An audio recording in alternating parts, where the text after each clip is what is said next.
Mateo capítulo 16, versículo 13 en adelante. 16, 13. 13. Viniendo Jesús a la región de Cesarea de Filipo, preguntó a sus discípulos diciendo: ¿Quién dicen los hombres que es el Hijo del Hombre?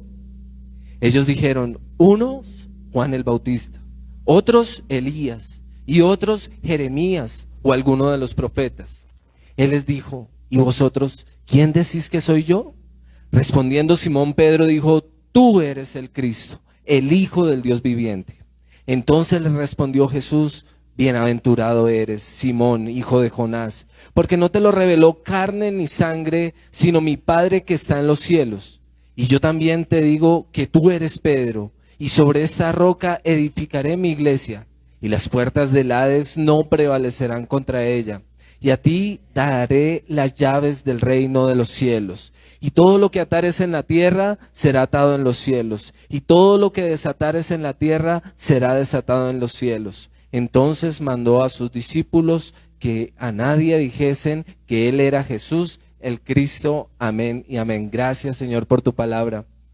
El propósito de tu palabra es que te conozcamos a ti, que te confesemos a ti, que reconozcamos que tú eres el Hijo de Dios. Y en esta mañana te pedimos eso, Señor, que tu palabra nos atraviese, que nos conmueva, que penetre hasta lo más profundo de nuestro ser, para que reconozcamos que tú eres el Señor, el Hijo de Dios, el que has enviado, Señor. En el nombre de Jesús, amén. ¿Pueden tomar asiento?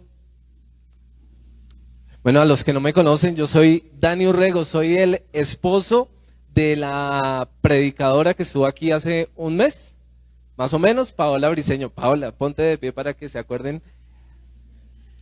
Es fácil identificar que yo soy el esposo de ella. ¿Por qué? Usted ve mi cabeza, yo tengo 39 años solamente, pero estoy lleno de canas. Entonces, el esposo de Paola, el que está lleno de canas, es súper fácil de identificarlo.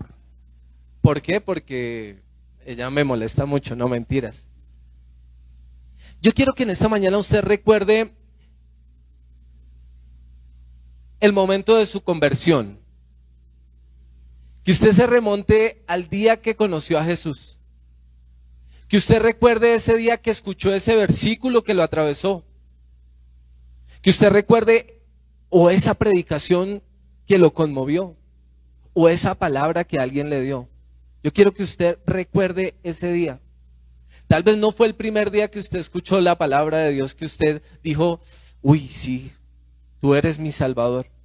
Tal vez pasaron días, meses, años, no sé cuánto pasó desde que usted por primera vez escuchó Jesús, el nombre de Jesús.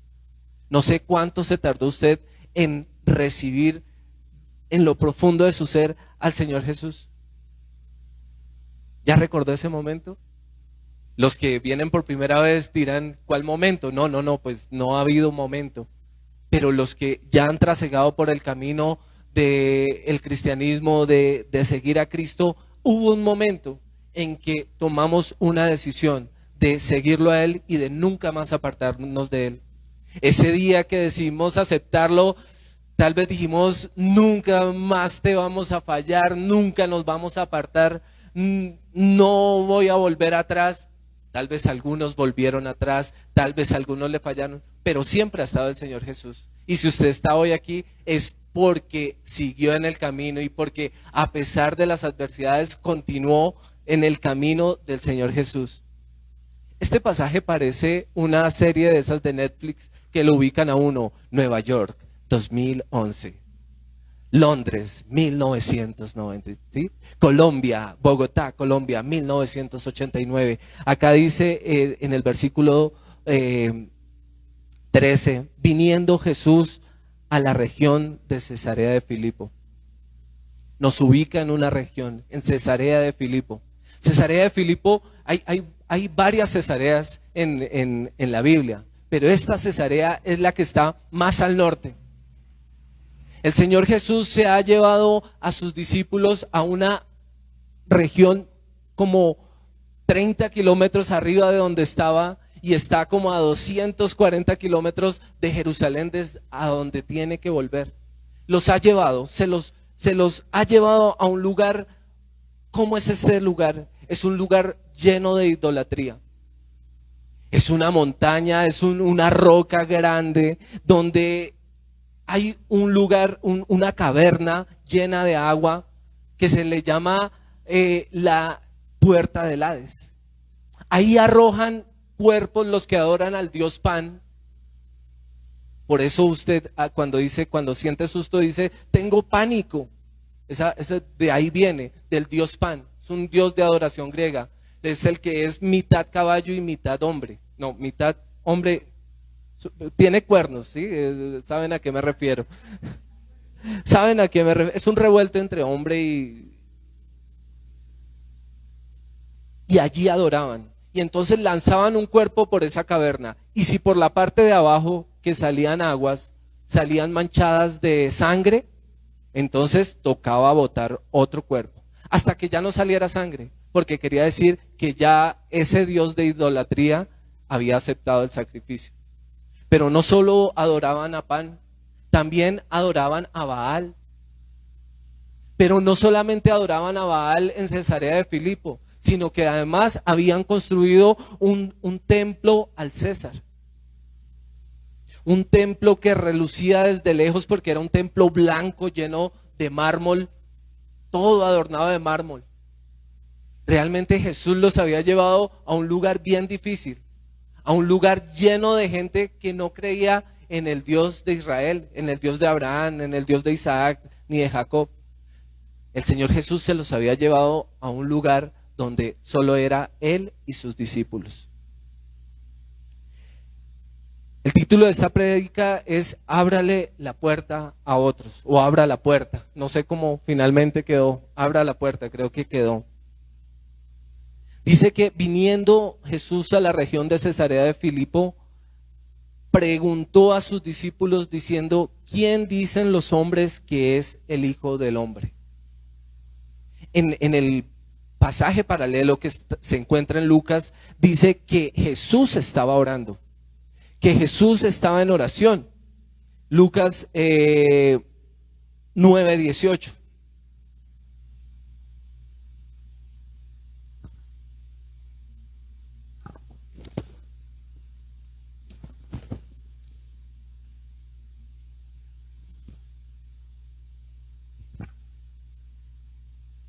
Dice, aconteció que mientras Jesús oraba aparte, estaban él y los discípulos. Aconteció que mientras Jesús oraba aparte, estaba con él y sus discípulos. Jesús estaba en un momento de oración y les pregunta, ¿quién dicen los hombres que es el Hijo del Hombre? Y a veces pasamos por alto la pregunta de Jesús como la fórmula, porque es que él dice, ¿quién dicen los hombres que es el Hijo del Hombre? Muchas veces Jesús se refiere a sí mismo como el Hijo del Hombre, pero ¿de dónde sale esta expresión? Algunos tienden a confundir pensando que cuando se dice Hijo del Hombre es pues porque Él se hizo hombre, pero para la mente judía, para el pueblo de Israel, cuando se dice Hijo del Hombre, está refiriéndose a esa visión que tuvo Daniel en el capítulo 7, el versículo 13, que dice, miraba yo en visión de la noche y he aquí con las nubes del cielo venía uno como hijo de hombre, que vino hasta el anciano de días y le hicieron acercarse delante de él y le fue dado dominio, gloria y reino para que todos los pueblos, naciones y lenguas le sirvieran. Su dominio es dominio eterno que nunca pasa y su reino uno que no será destruido. Cuando Jesús le está preguntando quiénes dicen los hombres que es el Hijo del Hombre, lo que les está preguntando, ¿los hombres piensan que yo soy el que tengo dominio? ¿Los hombres piensan que yo soy el que tengo el reino? ¿Los hombres piensan que yo soy el que soy lleno de gloria y reconocen la gloria que yo tengo? Todos los hombres tienen una idea de Jesús. Si nosotros salimos aquí afuera y preguntamos a las personas, para ti, ¿quién es Jesús? ¿Cuál será la respuesta? Bueno, unos dirán un gran maestro. Unos pensarán que es un gran filósofo del amor. Otros pensarán que es uno que hizo milagros. Todos tienen un concepto de Jesús. Es innegable la existencia de Jesús. Alguien que diga que Jesús no existió, bueno, con ese no vale la pena discutir, porque la ciencia ya comprobó que Jesús. Podemos tener una discusión si Jesús es Dios. La podríamos tener con alguien que no es creyente. Esa discusión la podríamos tener. Podríamos tener la discusión si Jesús resucitó. Porque esa es una cuestión de fe. Pero en cuanto a la existencia de Jesús, Jesús existió. Lo otro ya es una revelación y lo vamos a ver más adelante. ¿Quiénes dicen los hombres que es el Hijo del Hombre? ¿Tienen dominio? ¿Tienen la gloria? ¿Tiene el reino del Hijo de Dios en su vida? Entonces ellos dijeron en el versículo 14, unos dicen que es Juan el Bautista, otros Elías y otros Jeremías o alguno de los profetas. ¿Y por qué dicen? ¿Por qué la gente está diciendo que Jesús es Juan el Bautista?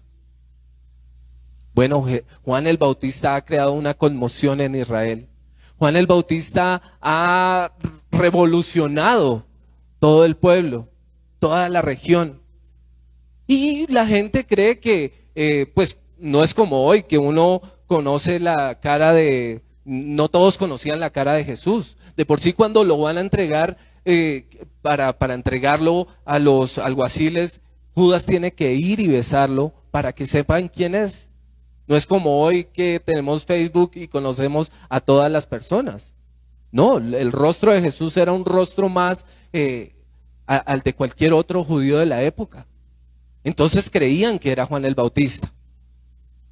En Mateo capítulo 11, el versículo 11 dice, de cierto os digo que los que nacen de mujer no se ha levantado otro mayor que Juan el Bautista.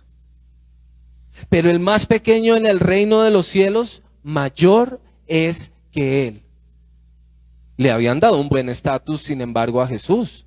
Sin embargo, le estaban diciendo que era Juan el Bautista, o sea, no lo estaban rebajando. También dicen que otros comentaban, no, el Señor es Elías. En Mateo capítulo 17, el versículo 11 y 12 dice, mas os digo que Elías ya vino y no le conocieron, sino que hicieron con él todo lo que quisieron. Así también el Hijo del Hombre padecerá de ellos, hablando de Juan el Bautista, que era el Elías que había de venir antes. ¿Y por qué hablan de Elías? ¿Por qué están hablando de Elías? Porque había una promesa en el libro de Malaquías de que antes tenía que venir Elías.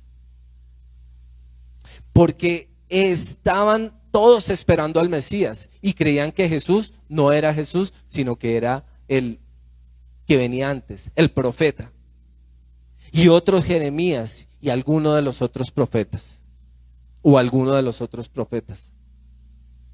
No lo tenían en un mal concepto, es decir, tenían en un concepto bueno a Jesús, tenían en un concepto alto, habían nombrado a los profetas más renombrados del Antiguo Testamento. Pero ¿qué pasaba? Que él no era un profeta, él era del que hablaron los profetas, del que anunciaron los profetas. En el versículo 15 dice, él les dijo, ¿y vosotros quién decís que soy yo? Ya no le está hablando a los hombres que están lejos. Ahora les está hablando a los suyos, a los que tiene ahí. Y vosotros, yo creo que hubo un silencio. Y vosotros, ¿quién decís que soy yo? ¿Qué revelación tienen acerca de mí? Yo creo que aquella persona que tiene una labor en la vida, por ejemplo, el que es albañil, el que es constructor, el que es maestro de obra, por ejemplo, si va a construir una pared, hay un instrumento que se llama la plomada. No sé si alguien la conoce, la plomada. ¿Sí? ¿Conocen la plomada? ¿Tú conoces la plomada? Ok. Entonces la plomada tiene aquí una parte en madera, baja una cuerda, abajo hay un peso. ¿Qué indica eso? si la pared está derecha. El que es constructor, el que es maestro de obra o el que es ingeniero, porque todos deben conocer ese instrumento, pues no necesita una revelación sobrenatural para saber si eso está recto. Lo único que necesita es saber que si la cuerda está derecha y que el peso tiene libertad de moverse abajo, si gira así, entonces está recta. Si va a ser un piso, entonces pone un nivel y una gotica de agua le indicará, listo, está derecho. Si va a ser el baño, necesito una caída hacia la rejilla. Entonces necesito un poquito de desnivel. Yo no sé de construcción, pero he visto cómo se hace. Entonces, eso necesita un conocimiento, pero no necesita una revelación. Creo que Miguel, tú eres maestro, ¿no? ¿Fuiste maestro o eres maestro? Los conceptos de educación se aprenden en la universidad, en la práctica, se aprenden en los libros, pero no necesitan una revelación. El que estudió medicina, Leo estudió algo de medicina, pues él no necesita una revelación, él necesita aprender unos conceptos. Yo le digo, usted podría gastar su vida estudiando teología, angeología, homilética. ¿Cómo? ¿Sectas? Podría estudiar sectas, pero serían solamente conceptos. Para conocer a Dios se necesita algo más. No es algo como la plomada, no es algo como el nivel, no es algo como los libros en los que uno aprende. No es algo como la medicina, donde hay que aprender y practicarla, pero se necesita algo más. Y vosotros los que estáis aquí, ¿quién decís que soy yo? Pedro tuvo uno de sus momentos. Pedro siempre salta, Pedro siempre es el que responde, Pedro siempre es el que quiere caminar sobre el agua, Pedro siempre es el que sale a desenfundar su arma cuando vienen a atacar al Señor. Pedro es el impulsivo, pero Pedro también es el usado por Dios. ¿Quién dicen ustedes que soy yo? Y Simón Pedro responde, tú eres el Cristo, tú eres el Cristo, el Hijo del Dios viviente. Tú eres el que habíamos estado esperando. Tú eres el que he estado esperando por mucho tiempo. Sí, ya lo habían visto hacer milagros, ya lo habían visto sanar enfermos, ya lo habían visto caminar, predicar, ya lo habían visto en su acción de Dios. Y Jesús necesitaba saber qué pensaban de Jesús. ¿Qué pensaban de él? ¿Qué pensaban si reconocían a ese Hijo del Hombre? Y Pedro lo dijo. Y Pedro dice, tú eres el Cristo, tú eres el ungido, tú eres el Mesías. Tú eres el Mesías anunciado, tú eres el que por 400 años de silencio, que no ha habido escritura, hemos estado esperando. Porque hubo un momento entre Malaquías y la llegada del Señor. Entre el último libro del Antiguo Testamento hubo un tiempo de silencio y todo el mundo estaba expectante, esperando cuándo iba a llegar el Mesías. Entonces respondió Jesús, bienaventurado eres, Simón, hijo de Jonás, porque no te lo reveló carne ni sangre, sino mi Padre que está en los cielos. El atributo de Dios que quiero hablar en esta mañana es que Dios se revela. Creo que el lema de esta iglesia de Piedra Vida es conocer a Dios y ¿qué? Y su camino. Conocer a Dios y su camino. Ese es el lema de Piedra Viva, de su iglesia, esta en la que usted está, esta en la que Dios lo ha puesto. conocer a Dios y su camino. Pero no solamente conocerlo para sí, sino para expandirlo a otros, para darle a conocer a otros. Yo vuelvo al ejemplo de la construcción. Me parece un ejemplo muy bonito porque el arte de construir casas normalmente no se aprende en universidad, sino que es algo que con la práctica, con el ayudarle a otro, con el copiar cómo se hace, sí, tal vez primero hacer paredes torcidas, tal vez las primeras paredes queden torcidas, pero una vez se conoce, se hace, se empieza a hacer solo. Usted está aquí para conocer de Jesús. Usted viene aquí domingo tras domingo, se conecta, sé que tienen seminarios durante la semana. ¿Para qué? ¿Para llenarse de conceptos? No, para atraer otros al camino del Señor, para atraerlos a ser una piedra viva más, para atraerlos a la construcción del edificio de Dios, el cual Él es piedra angular. Cada uno de nosotros necesita la revelación de Dios. Necesita que se nos revele delante de nosotros el propósito de Él y de su justicia. Anoche, mientras hablábamos con mi esposa acerca del pasaje, ella me decía, es que se reveló porque ya tenía en su mente ese conocimiento. Claro, Pedro conocía que había de venir un Mesías. Claro, él había escuchado que de la mujer tenía que venir, de la simiente de la mujer iba a venir aquel que le iba a pisotear la cabeza a Satanás. Claro, él había escuchado de que un día levantaron en una asta a una serpiente y que todos los que miraban a esa serpiente eran sanos. Y sabía que eso un día se iba a hacer carne.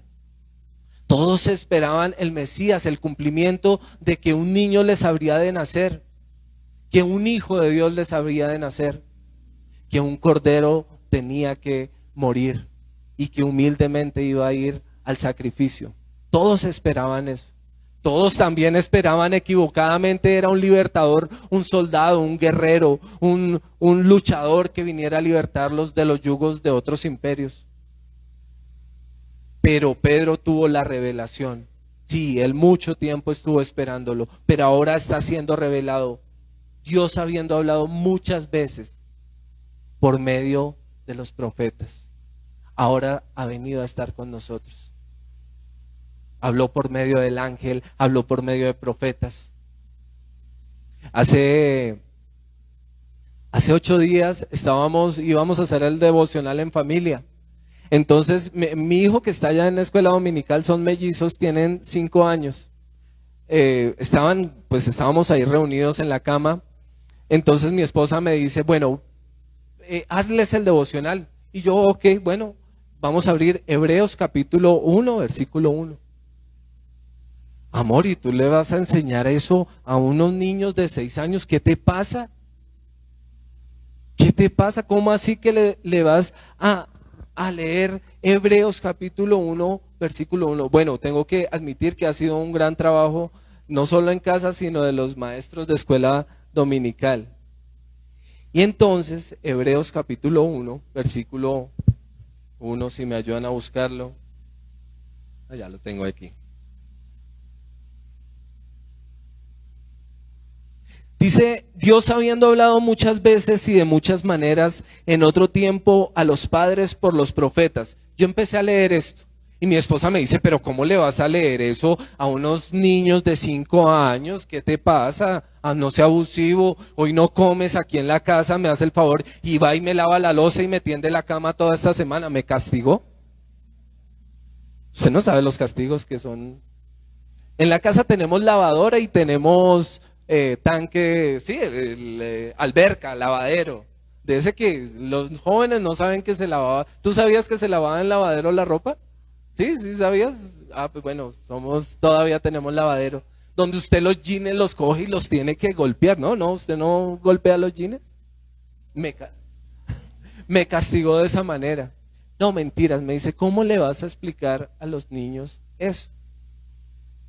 Y Aarón, Ezequiel, es el niño, dice, mamá, pero yo sé que son los profetas. Yo sé que los profetas son hombres a los que Dios les hablaba y ellos le hablaban a los otros hombres. Fácil, ¿no? Simple. Y nos dejó pues boquiabiertos. Y yo, si ve que ellos pueden entender, ahora toda la semana por favor se levanta. Yo salgo a las 5 a trabajar, te levantas a las 4 y me haces desayuno. Ahora la castigué yo. Eso sí la dejé lavar en la lavadora. La revelación de Dios no es una cuestión intelectual. La revelación de Dios es un acto espiritual. Vuelvo y digo, usted puede estudiar toda la teología del mundo. Usted puede conocer las escrituras, todas las direcciones, digo yo. ¿Qué dice Juan 1:15? ¿Qué dice Juan 1:18? ¿Qué dice Hebreos 1:1? ¿Hay agua? Sí, gracias. ¿Cómo empieza el Génesis? ¿Cómo empiezan los Salmos? ¿Y eso es revelación espiritual? No. Nos pasó algo yendo a un pueblo, ¿cómo se llamaba? Granada Meta. Íbamos para Granada Meta, viajamos, íbamos con mi suegra, con algunas personas de la iglesia, íbamos a predicar en una iglesia muy sencilla, una iglesia interesantísima. ¿Por qué? El pastor en un momento me dijo, mira, el que está ahí es guerrillero, el que está aquí es paramilitar, el que está allá atrás es de una comunidad de desplazados. Y yo, ¿y todos se reúnen aquí? Él sí, acá somos iglesia. Y yo, wow. Pero les iba a echar era otro cuento. Cuando llegamos a Granada, ¿sí? Granada es que se llama. Cuando llegamos a Granada Meta, nos bajamos íbamos en la camioneta de Daisy. Nos parqueamos como en una plaza central que hay en el pueblo, esperando a ver quién nos iba a recoger, porque la iglesia no era en ese lugar. Cuando de pronto usted sabe cómo es la vida de pueblo en este país, la gente anda en su moto, la gente pues ahí sus ambientes bien complicados, de pronto se nos parquea una moto ahí enfrente. Y me hablan a mí. Se baja uno de los de la moto y yo dije, me van a llevar.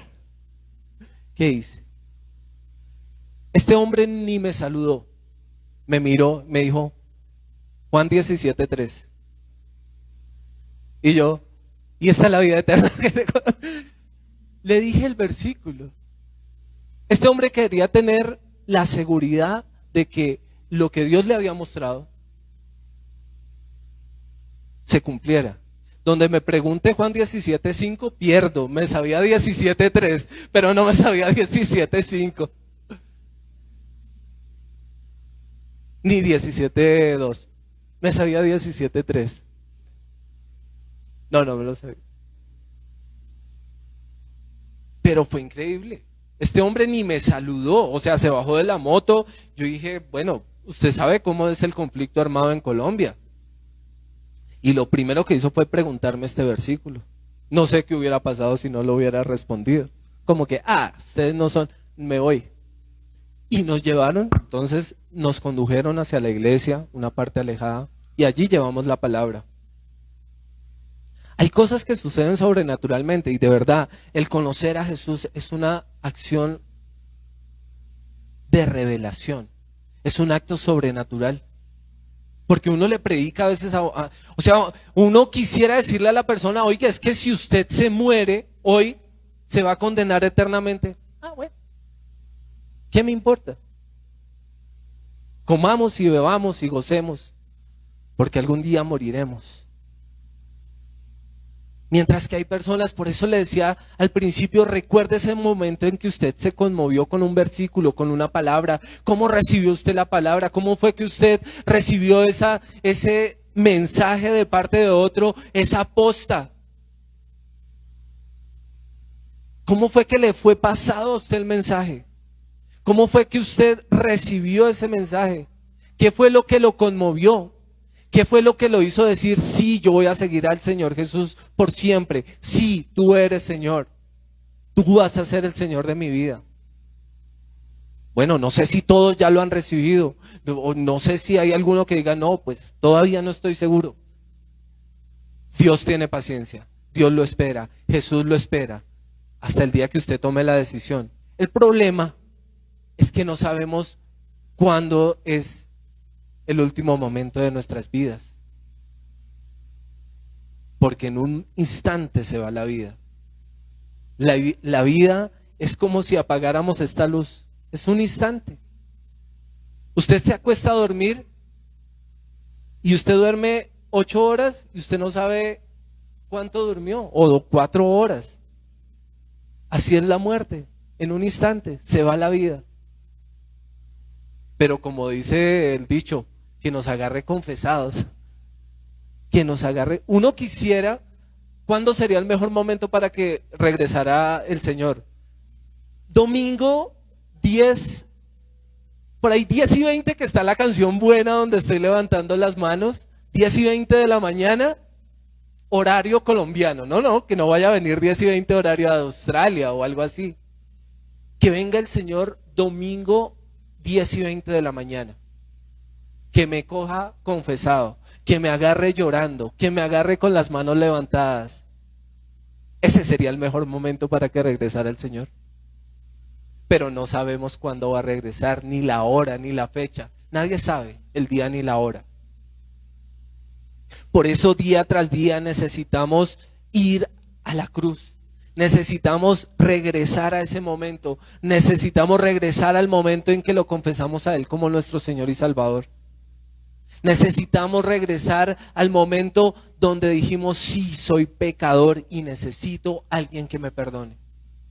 Necesitamos regresar a ese momento. Entonces le respondió Jesús: bienaventurado eres, Simón, hijo de Jonás, que es el mismo Pedro. No te le reveló carne ni sangre. No es por lo que has aprendido, no es por lo que leíste, no es por lo que te contaron, sino que mi Padre desde lo alto te lo ha revelado. Sino que mi Padre que está en los cielos te lo ha revelado. Y le dice que Él es bienaventurado. A través del libro, sobre todo en Mateo, se nombran las bienaventuranzas en el capítulo 5. Ya estaba hablando de bienaventurados, bienaventurados, bienaventurados. Ha hecho unas bienaventuranzas generales, pero ahora aquí le está diciendo, tú eres bienaventurado. Tú eres bienaventurado, Pedro, por reconocer que yo soy el Mesías. Tú eres bienaventurado por reconocer que yo soy el Hijo del Hombre, el Hijo de Dios. Bienaventurado eres. Es una bendición personal que cada uno de nosotros debe tener. No fue intelectual, sino que fue una revelación espiritual. Y no solamente lo deja en que es bienaventurado, sino que le dijo en Mateo capítulo 16, versículo 18. Y yo también te digo que tú eres Pedro, y que sobre esta roca edificaré mi iglesia, y las puertas del Hades no prevalecerán contra ella. Y yo te digo, tú eres Pedro, tú eres César, tú eres Paola, tú eres Miguel. No me sé los nombres de todos, tú eres Leo, tú eres Don Luis. Y sobre cada uno de ustedes edificaré mi iglesia. Claro, la roca grande, la roca sobre la que se edifica la iglesia es Jesús. Sí, en Efesios capítulo 2, versículo 20 dice, si lo tienen por ahí, 2:20.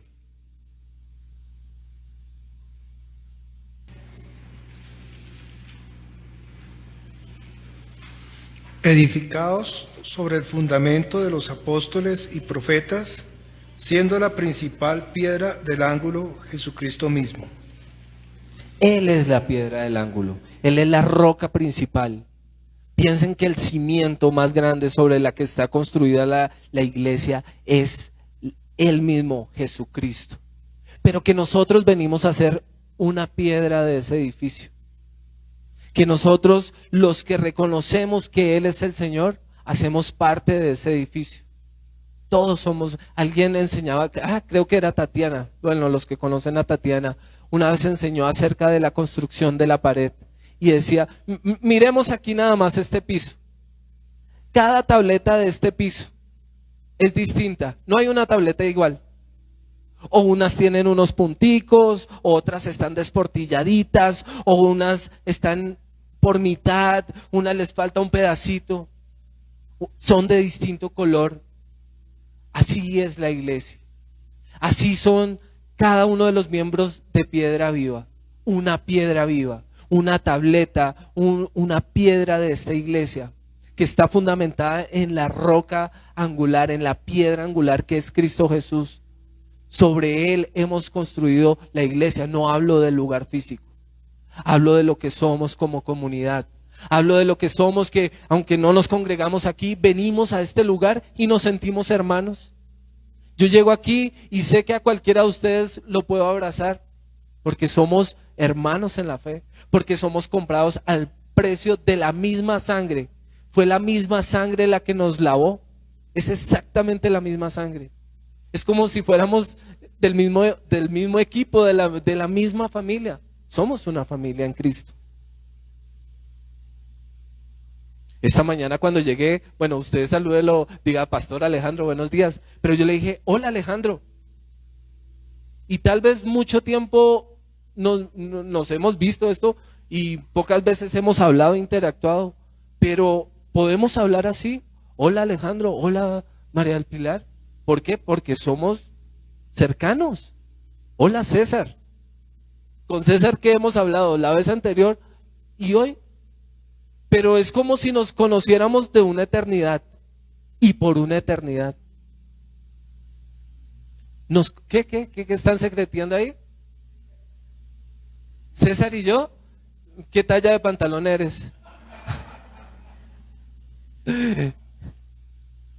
Para los hombres se descubrió algo buenísimo y es los pantalones que son stretch.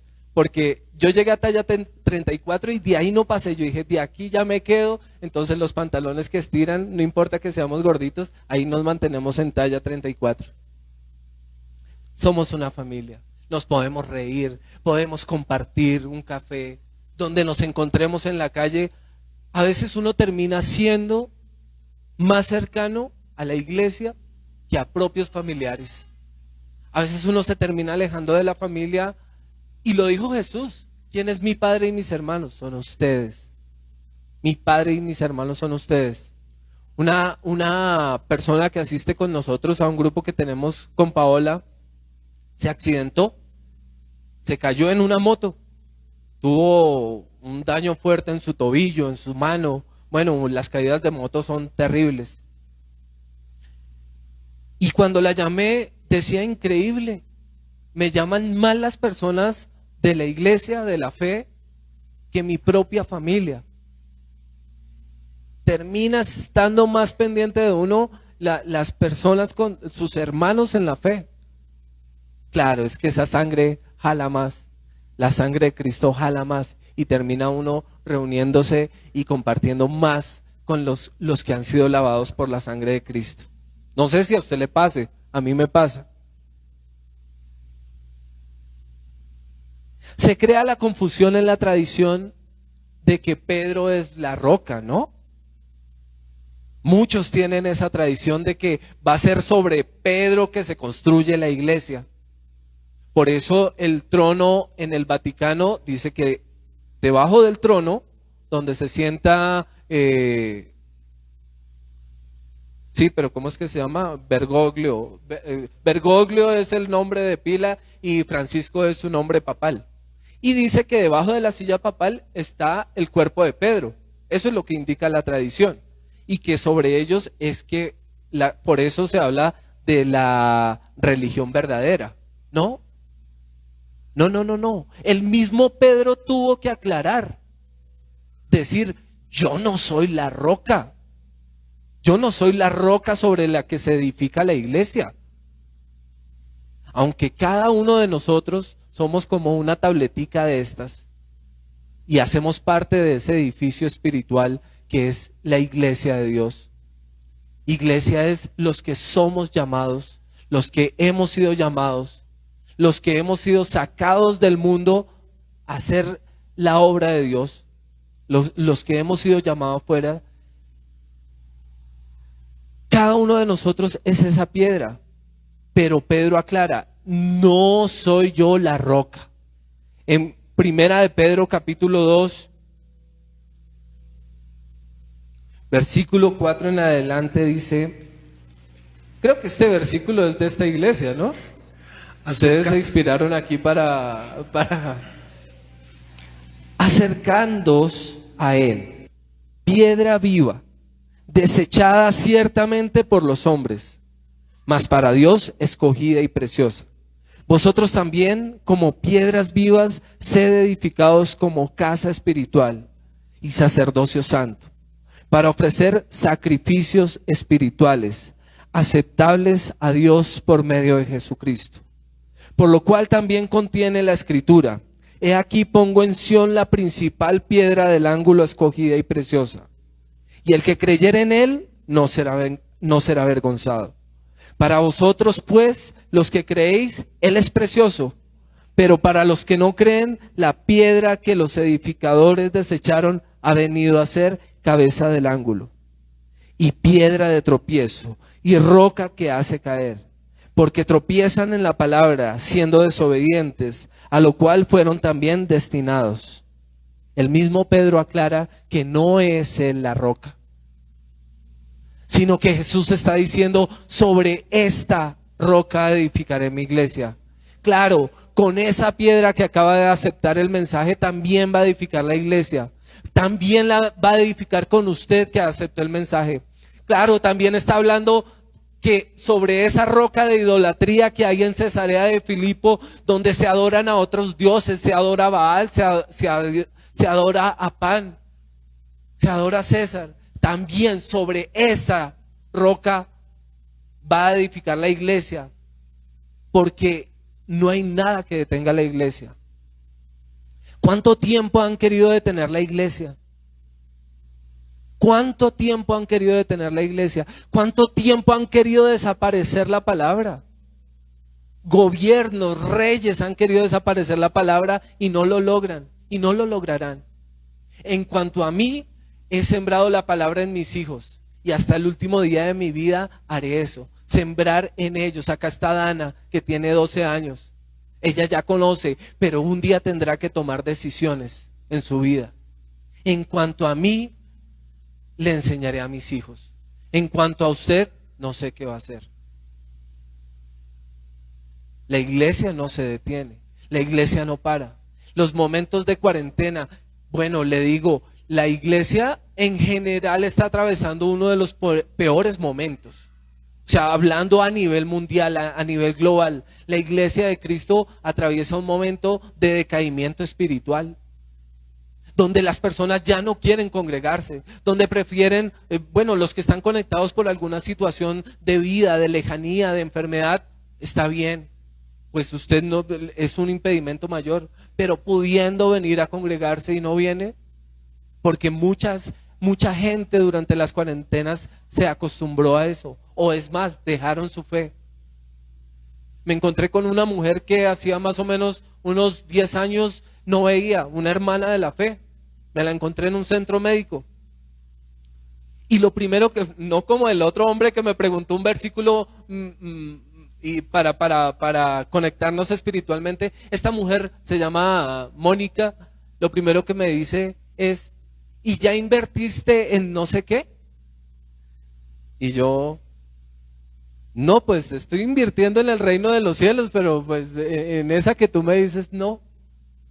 Esta mujer ha dejado su fe. Una mujer que estudió psicología cristiana. O sea, se preparó para servir. Pero lo que hablábamos ahorita, no se trata de prepararse intelectualmente. Se trata de tener una revelación espiritual. Yo no hablo de un conocimiento, no, con lo poco que sé. ¿Qué tengo que predicar yo? Yo era un pecador y el Señor me cambió. El Señor me salvó. El Señor me abrió sus brazos. Yo vivía en oscuridad, en tinieblas, y el Señor me salvó. Yo no necesito saber que Moisés escribió el Pentateuco. Con el tiempo usted va a aprender eso. Sí, Moisés escribió el Pentateuco. Sí, David es el mayor escritor de los Salmos. Sí, hay neumatología, hay escatología, hay homilética. Todo eso usted lo va a aprender con el tiempo. Pero en realidad lo que lo mantiene a usted es la revelación de que Jesús es el Señor. En el último segundo de la vida, en el último respirar, en el último aliento en su lecho de muerte, usted va a olvidar, si estudió teología, usted no necesita todo eso. Usted necesita saber que hubo un hombre, que era el mismo Hijo de Dios, que era mismo Dios, que se había despojado de ser Dios y que vino a habitar entre nosotros. Es más, no necesita saber todo eso. Necesita saber que Jesús tenía una sangre santa, que no pecó y que murió por usted y que resucitó. Y que Él le ofrece su perdón. Es lo único que usted debe saber. Del resto, bueno, ya aprenderá y ya le servirá para su vida de fe. Pero en cuanto a la vida eterna, usted solamente necesita saber que Él lo perdonó. Amén.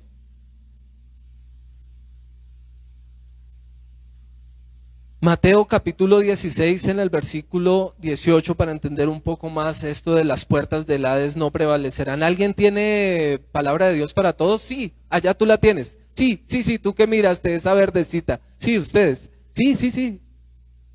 Sí, esa es palabra de Dios para todos. 16, 18. ¿Cómo es tu nombre? ¿Edward? Edwin. Dale, Edwin.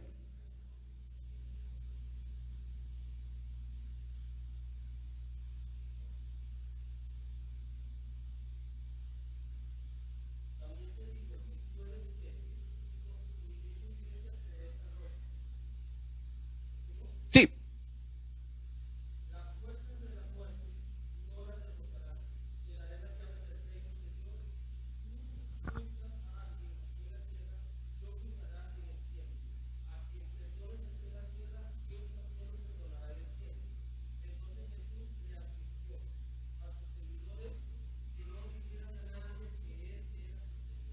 Lee solo el 17, porfa. El 18, perdón.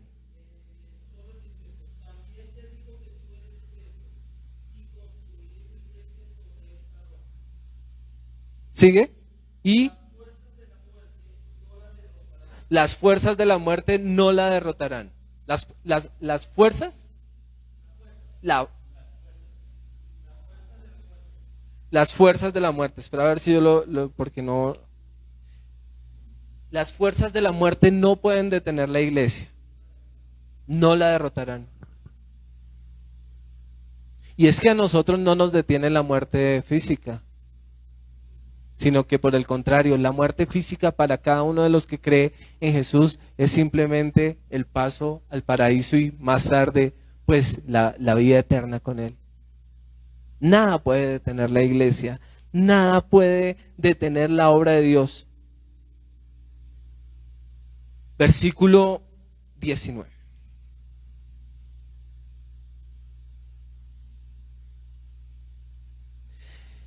Y a ti te daré las llaves del reino de los cielos, y todo lo que atares en la tierra será atado en los cielos, y todo lo que desatares en la tierra será desatado en los cielos. La palabra dice que Jesús le está diciendo a Pedro, te entrego las llaves. ¿Usted a quién le entrega las llaves? ¿A alguien de confianza? Usted no le entrega las llaves a cualquiera. Porque ¿qué significan las llaves? La entrada a su lugar. Y Jesús le está diciendo a Pedro, te entrego las llaves del reino. No es que Pedro en estos momentos esté allá con una llave. Así lo presentan en las películas, ¿no? Con Pedro ahí con unas llaves. No es de esa manera. Pero es que el mensaje de fe que tenemos, el mensaje de salvación que poseemos, usted no sabe el poder que tiene ese mensaje. Es el mensaje que contiene la llave para abrir la vida de salvación a otros. Es la única llave. Es la única llave. No todos los caminos conducen a Jesús. O no todos los caminos conducen al Padre. Solamente Jesús. Él dijo, yo soy la puerta. Cada uno de nosotros tiene la llave. Usted podría, hay un pasaje muy bonito de Eliakim en Isaías 22. Dice que él era mayordomo. Si lo puedes buscar, Pau. Isaías 22 o Pastor Alejandro. Es un pasaje muy bonito que habla de esto de las llaves en el reino.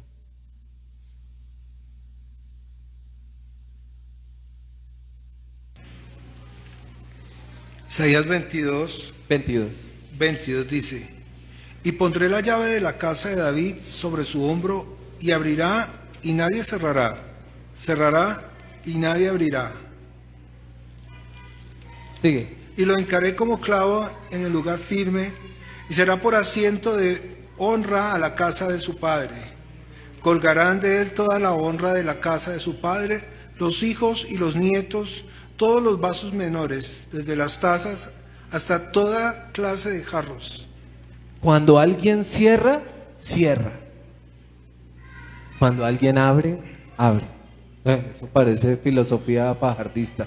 Pero si usted abre la puerta para otros, van a entrar.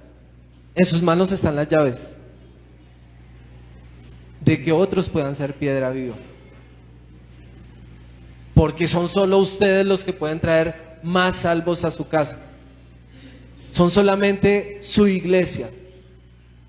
Por eso el Señor dice, y ustedes, ¿quién dice? A nosotros no nos importa qué están diciendo afuera de Jesús, porque ellos no tienen la revelación. Nosotros, para nosotros, ¿quién es Jesús? Para nosotros, ¿quién es Jesús? ¿Reconocemos el dominio? ¿Reconocemos el dominio de Jesús en nuestras vidas? ¿Reconocemos el dominio sobre todas las áreas de nuestra vida? Sí, yo no le estoy hablando de una vida de perfección, porque yo sé que mientras estemos en esta carne fallaremos. Pero le estoy hablando de que usted sienta dolor cuando peca. Que usted cuando peque vuelva al arrepentimiento, regrese de rodillas, se rompa en lágrimas, no aquí en este lugar. No aquí donde lo observamos, allá en lo secreto. Y usted diga, pero ¿por qué, Señor? Y Él siempre lo va a estar escuchando.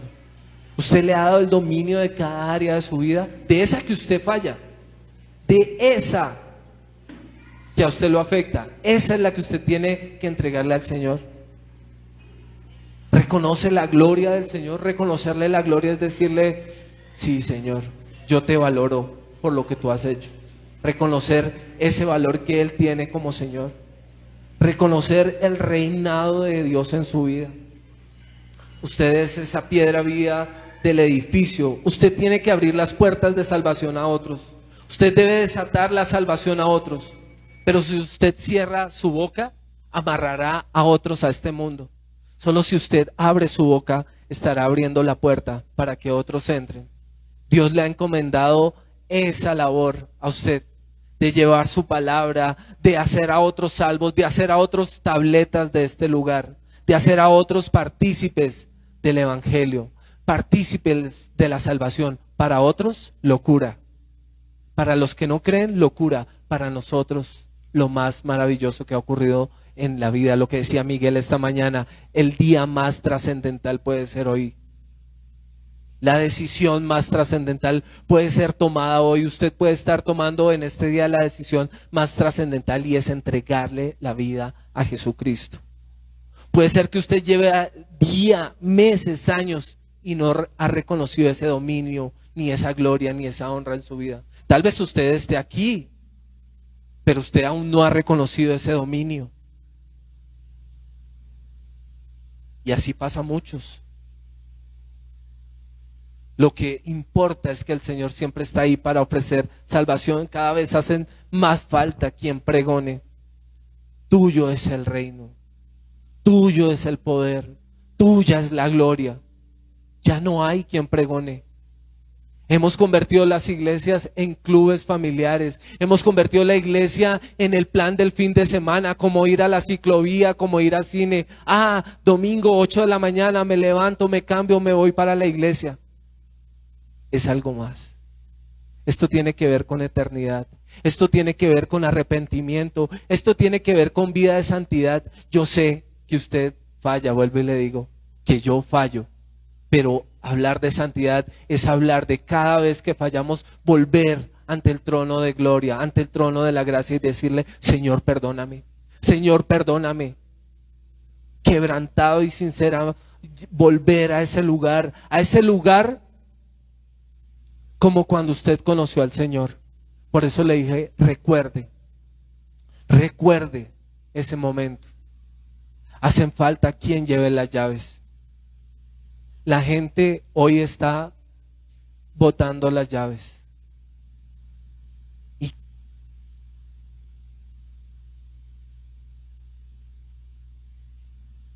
Y a nosotros se nos ha entregado las llaves del reino.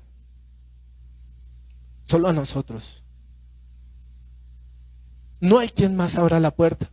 No va a venir un presidente o un alcalde o no, es cada miembro de su iglesia los que tienen las llaves. Los jóvenes que están aquí son los que tienen las llaves de traer a otros jóvenes. Los que están aquí son los que tienen las llaves para traer a ese familiar. Los que estamos aquí somos los que tenemos las llaves para predicar el evangelio de salvación a otros. Y eso les quería.